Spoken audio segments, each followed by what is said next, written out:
Right, okay, let's go through some forms of narration then. Things that should be fairly obvious to you, but we'll have a recap. So, first person, where the narrator is speaking directly, I, me, our.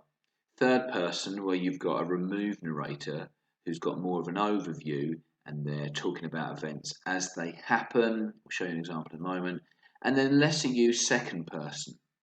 And if you remember what that is, you'll understand that it's lesser used because it's when the narrator speaks directly to the reader or audience. Now that can be either first person or third person. You can switch into that. It's very unusual that someone keeps in second person throughout the whole narrative. Okay, so if you pause the video now, and I want you to come up with a really clear list so that you can remember what you're doing and the teacher can understand. Clearly label and list the advantages and disadvantages of first person and third person. Don't worry too much about second person yet. Okay, pause it now, then come back.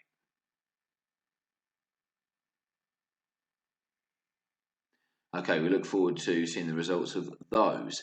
So if we just go back to Hitchhiker, it was written in first person, and that's characterized by the pronouns here. We'd been out for the day, my 15th birthday, we got there just in time. So that's fairly straightforward.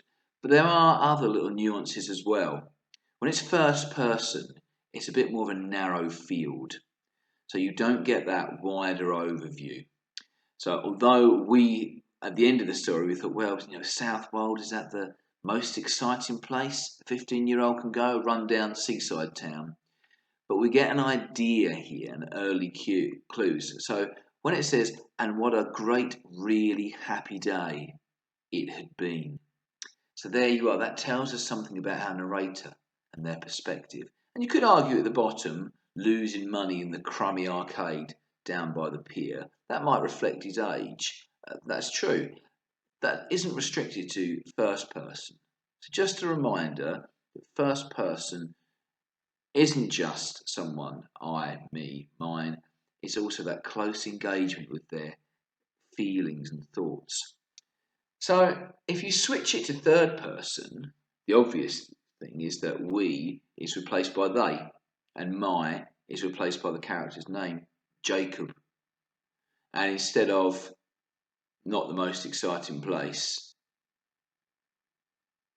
you've got it would certainly do for Jacob. So you've changed the perspective slightly. Now you've got a wider view than the narrator and a bit more of an admission that this is not the most exciting place. We've got the they again. Kept the losing money in the crummy arcade because you can still be third person and write from the perspective of a teenager and use the language that they might, if indeed you do use crummy.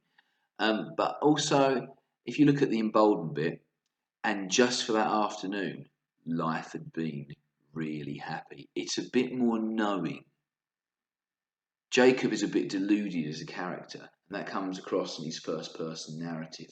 But here, your third person narrator doesn't want to give everything away, but is able to drop a few more hints and clues because they're a bit more aware of the wider picture than the paranoid Jacob is. And to have a look at second person here, well, you can see here, I'll let you you can pause and have a read, but what you'll find out is that actually the stuff in larger font here is the second person. So they've been out for the day, just the three of them. Just that afternoon, life had been really happy. Jacob's 15th birthday was spent with his parents in Southwold, a small town on the Suffolk coast. Right, okay, here's where we get a second person. If you've ever been to Southwold, then you will know that it's not the most exciting place.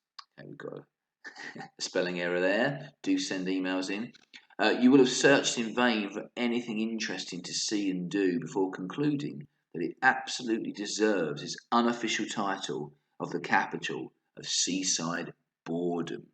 So there we have the narrator stepping out and speaking to the reader to try and engage them, to try and make things a bit more familiar, a bit more real. Right, so pause the video now and you're going to read extract 1. and it's from the novel Frankenstein. It's letters at the beginning because letters are part of the epistolary style. I won't read this slide to you because it's actually on the extract, but have a little read and you'll notice afterwards something about the technique. It's called embedded narrative. So pause it now, and when you pick this up, you'll go to Burnt Video Lesson Part 3.